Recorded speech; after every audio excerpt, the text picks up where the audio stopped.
Seterusnya, daripada bikisan tersebut, kami juga ingin alihkan perhatian anda terhadap berkenaan dengan satu isu ataupun kepala air yang sekarang ini dikongsikan di media-media sosial dan juga di dada-dada akhbar.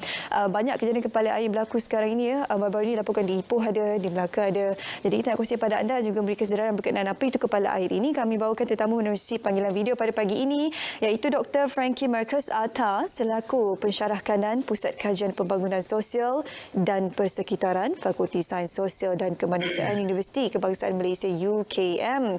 Dr. Frankie, selamat pagi. Selamat pagi, Yoda. Okey, terima kasih bersama kita hari ini menerusi panggilan video. Kita nak minta doktor mungkin kongsikan sedikit definisi pengenalan awal terlebih dahulu. Apa itu kepala air? Silakan. Ya, terima kasih. Kalau kita bercerita ataupun mengatakan tentang kepala air ni, biasanya mungkin kita sudah sedia maklum kepala air itu merupakan satu fenomena yang mana ia berlaku di kawasan-kawasan jeram, kesan daripada hujan yang berlaku di peringkat hulu sungai.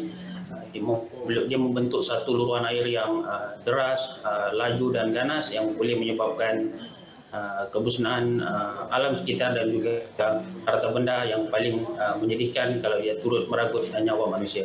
Mungkin itu sedikit berkenaan dengan konsep kepala air.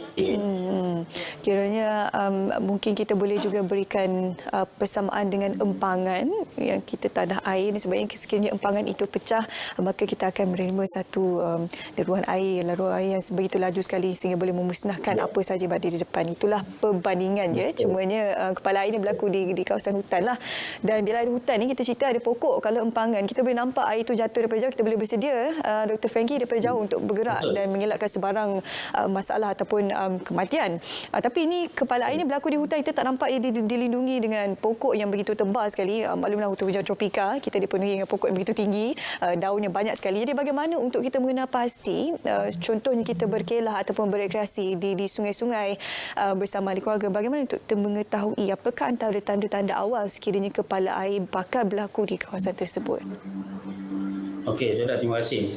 Sebelum kita mengetahui ataupun ingin tahu tanda-tanda yang boleh kita lihat sebelum berlakunya kepala air, itu memang ada tanda-tanda dia.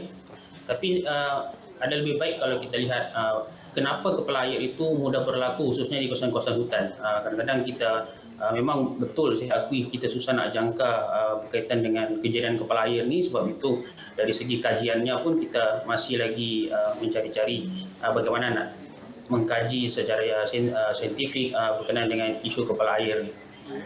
Biasanya kepala air itu berlaku ataupun kejadian kepala air yang lebih ganas itu berlaku boleh disebabkan oleh pembentukan empangan semula jadi yang terdapat di hulu sungai. Jadi empangan itu terbentuk maksudnya daripada bahan-bahan yang seperti kayu, daun-daun pokok yang menghalang laluan utama sungai.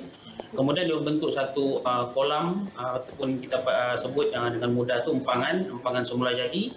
Dan kemudian empangan itu boleh pecah bila-bila masa apabila intensiti hujan semakin bertambah ataupun empangan semula jadi itu tidak dapat menampung bebanan yang ditanggung ataupun kuantitas air yang semakin banyak, dan dia boleh pecah bila-bila masa dan menghasilkan satu fenomena yang kita sebut sebagai kepala air ini, dan boleh menyebabkan nyawa ataupun apa saja yang menghalang laluan kepala air itu tadi, dia boleh angkut sekali. Jadi biasanya kalau kita nak lihat tanda-tanda kepala air ini, dia bermula di peringkat awal. Sebelum kita pergi suatu kawasan rekreasi itu, kita perlu tahu pertama sekali cuaca ini umumlah. Bila kita keluar nak pergi ke suatu kawasan rekreasi yang melibatkan jeram, lihat dulu cuaca sekitaran itu. Adakah dia baik ataupun mungkin dalam keadaan berawan ataupun mendung, itu kita kena pastikan. Jadi kalau kita dapat pastikan cuaca pada masa itu, mungkin kita boleh buat keputusan sama ada kita pergi ataupun kita batalkan untuk tujuan rekreasi khususnya di kawasan jeram. Okey, itu yang pertama di peringkat awal. Kalau kita sudah sampai di kawasan jeram, kita sudah memulakan aktiviti rekreasi itu, okey, macam mana kita nak tahu akan datangnya kepala air itu? Yang pertama sekali mungkin cuaca itu sudah berubah. Mungkin keadaan yang cerah itu menjadi sedikit gelap. yang pertama. Dan yang kedua, apabila kita melihat di kawasan permukaan air itu, yang tempat yang mereka mandi itu, yang selalu orang mandi, okey, mungkin ada daun-daun ataupun ranting-ranting yang mula berhanyutan. Nah, itu satu petanda yang orang katakan mungkin ada benda yang akan berlaku apabila ada serpian-serpian daun ataupun puing-puing kayu yang mula hanyut. Dan ketiga, mungkin kita boleh lihat dari segi warna air.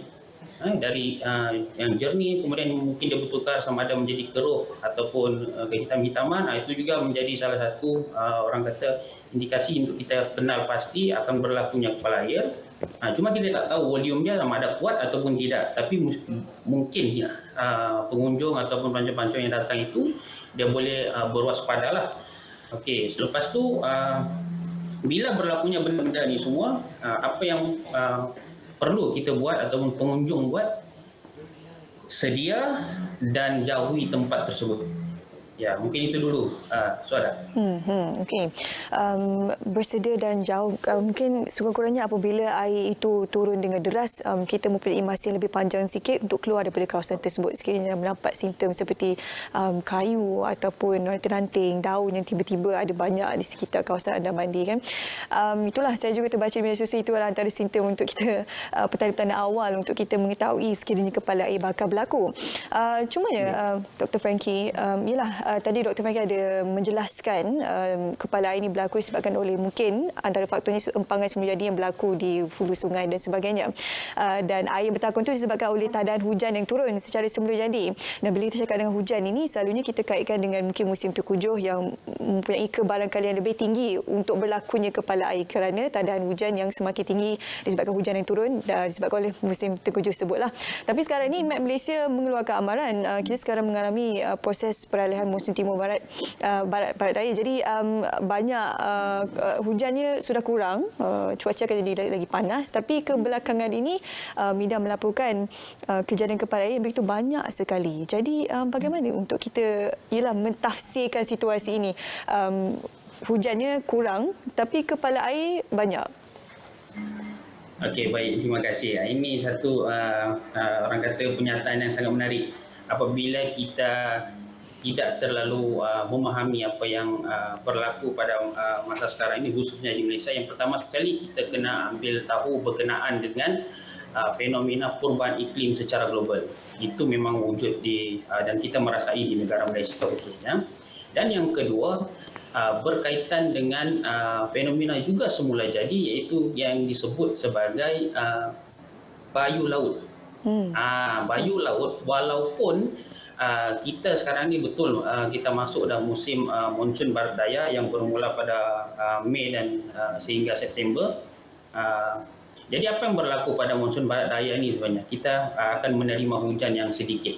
Menerima hujan yang sedikit tu bermaksud bukan tidak ada hujan. Kita still menerima hujan sebab kita merupakan negara yang sentiasa menerima hujan. Bezanya monsun barat daya jumlah hujannya itu sedikit, tapi bukan bermakna tidak hujan, dia hujan. Dan monsun timur laut itu kita menerima jumlah ataupun intensiti hujan yang begitu lebat.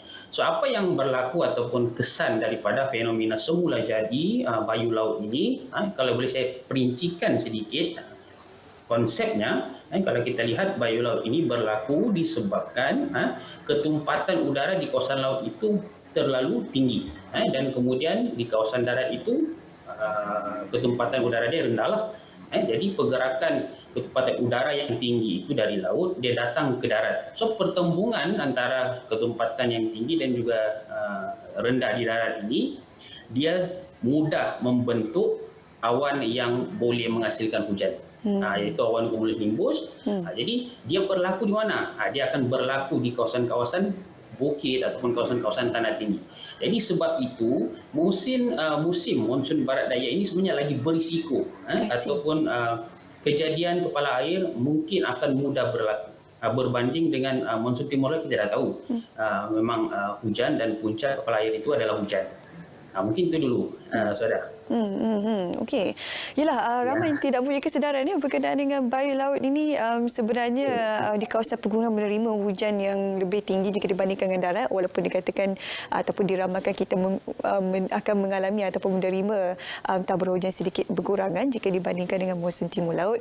Ini satu orang kata ilmu yang barulah kita kongsi bersama dengan penonton Saat Pagi Malaysia hari ini berkenaan dengan bayu laut. Okey, jadi sekiranya seseorang individu tersebut berada di kawasan tersebut dan sedang terpaksa mengharungi situasi kepala air ini, apa yang mereka boleh lakukan? Adakah dengan berpaut di dahan pokok cara yang terbaik untuk menjaga keselamatan mereka, atau mungkin ada tip-tip lain mungkin doktor boleh kongsikan untuk mereka ini? Okey, sudah. Dia bila cerita pasal kepala air ni dan terperangkap dalam fenomena ataupun situasi kepala air ni, yang pertama sekali perlu kita fikir satu, kurangnya kita punya pengetahuan berkaitan dengan kepala air ini, kita akan mudah orang kata terjerumus ke kawasan-kawasan yang macam itulah. Bila kita sudah lihat tanda-tandanya, kita tidak menghindarkan diri, kita masih lagi berada di kawasan tersebut, sedangkan kita sudah tahu. Dan kita perlu ingat juga fenomena kepala air ini bukan satu isu yang baru. Dan kan contoh kalau kita ada gempa bumi, mungkin itu isu yang baru. So bila terperangkap, kalau kita contoh kita terperangkap di kawasan fenomena kepala air ni, yang pertama sekali ini mudah dicakap tapi susah nak dibuat. Jangan panik. Jangan panik. Itu wajib. Jangan panik. Sebabnya bila kita panik, keputusan yang kita akan buat selepas pada itu akan menjadi keputusan-keputusan yang mungkin di luar kawalan kita. Kan? So jadi apa yang kita boleh buat, kalau dikatakan mungkin boleh berpaut pada pokok, itu dinasihatkan jangan buat. Panjat pokok pun jangan buat, sebab kita kena faham fenomena kepala air ni dia mempunyai, apabila berlaku, dia punya luruan ataupun dia membentuk satu turbulen, dia ada turbulen ataupun pusaran air bila berlaku kepala air. Kan dengan intensiti arus dia yang kuat, dia boleh membadai apa saja, terutamanya di kawasan pinggir sungai. Jadi apa yang perlu dibuat, kalau kita cerita kalau dia bereaksi itu dia belum terperangkap secara sepenuhnya. Apa yang boleh dibuat, larilah sejauh yang boleh. Tapi elakkan panjat pokok. Nanti panjat pokok risiko lain pula. Dan takut pokok itu tumbang ataupun dia terjatuh pada pokok. Kalau betul-betul terperangkap di tengah tu, yang pertama sekali berpautlah sekuat yang boleh di kawasan yang betul-betul pun di dahan-dahan ataupun apa akar yang betul-betul kukuh. Dan yang ketiga, ini agak sedikit ekstrim dan perlukan keberanian. Ataupun kita pegang konsep ini, usaha itu tangga kejayaan. Jadi berenanglah mengikuti arus sungai. Dia berisiko, tapi mungkin boleh menyelamatkan kalau kita ada keyakinan yang tinggi ataupun kita yakin boleh dapat, kita akan dapat. Tekniknya tu kan ada. Jangan kita berenang lawan arus. Ikutlah arus sungai. Mesti boleh akan selamat. Tapi ini berisiko lah. Dinasihatkan jangan. Untuk yang pandai berenang dan mempunyai keberanian tinggi boleh. Mungkin berenang ikut arus tapi secara perlahan bergerak ke tepi lah ya. Betul. Bergerak ke tepi untuk membawa diri kita. Kalau kita faham, dia akan berenang, bukan maksudnya melawan ataupun terus cross sungai, tapi ikutkan perlahan ke arah tepi. Dan cari kawasan-kawasan yang boleh berpaut. Sebab kalau nak berenang sampai hujung tak tahu sampai bila, dah penat nanti sampai hujung lemas pula nanti kan. Satu cadangan yang baik sekiranya kita secara tiba-tiba terperangkap dalam keadaan kepala air ini. Setakat ini ada yang dilaporkan berkenaan dengan pendaki di Gunung Suku. Baru-baru ini ada 2 pendaki yang dilaporkan hilang dalam proses mencari dan menyelamat tersebut. Ada dikatakan serpihan badan yang dipercayai dijumpai. Jadi mungkin sedikit nasihat doktor untuk mereka yang menggemari aktiviti-aktiviti mendaki gunung, mendaki bukit dan sebagainya untuk sentiasa berhati-hati. Kita tak nak menghalang mereka untuk melakukan aktiviti kegemaran mereka, tapi nasihatlah daripada doktor untuk mereka ini. Yang pertama sekali, kalau kita nak berikan nasihat kepada orang-orang ni, sepatutnya mereka ke awal tu sudah tahu bila kita nak buat sesuatu aktiviti sama ada rekreasi luar, pendakian, aktiviti air, itu kita kena faham apa risiko-risiko yang mungkin boleh berlaku bila kita pergi ke kawasan-kawasan tersebut. So nasihat saya dari dalam konteks kalau sukan itu bersifat mungkin dia hiking, mendaki dan sebagainya, yang pertama sekali dari segi kekuatan fizikal dan mental. Bila kita mendaki ini perlukan ada kekuatan. Dan yang kedua, jangan lupa kita mesti ataupun kita wajib melihat keadaan cuaca sebelum satu-satu aktiviti itu kita mula. Sebabnya cuaca ini dia boleh berubah dalam tempoh yang singkat. Itu kita kena faham, dan apabila kita faham situasi itu, kita boleh membuat langkah-langkah keselamatan. Jika berlaku begini, apa yang saya kena buat? Jika berlaku begini, dan apa yang saya kena buat? Jadi itu yang kedua. Dan seterusnya apa yang orang kata pelancong ataupun pengunjung yang menggemar aktiviti-aktiviti rekreasi ini, khususnya aktiviti rekreasi luar ini, perlu tahu ataupun cakna dengan fenomena-fenomena alam yang berlaku. Jangan ambil mudah.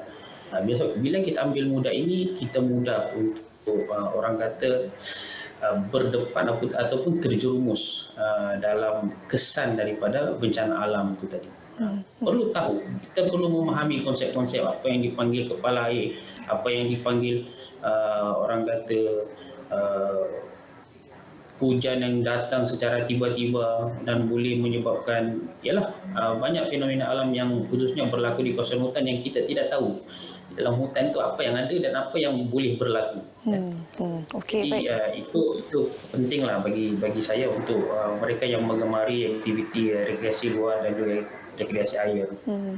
Okey, terima kasih doktor atas perkongsian tip-tip untuk penonton Suara Pagi Malaysia pada pagi ini yang menggemari aktiviti-aktiviti seperti ini.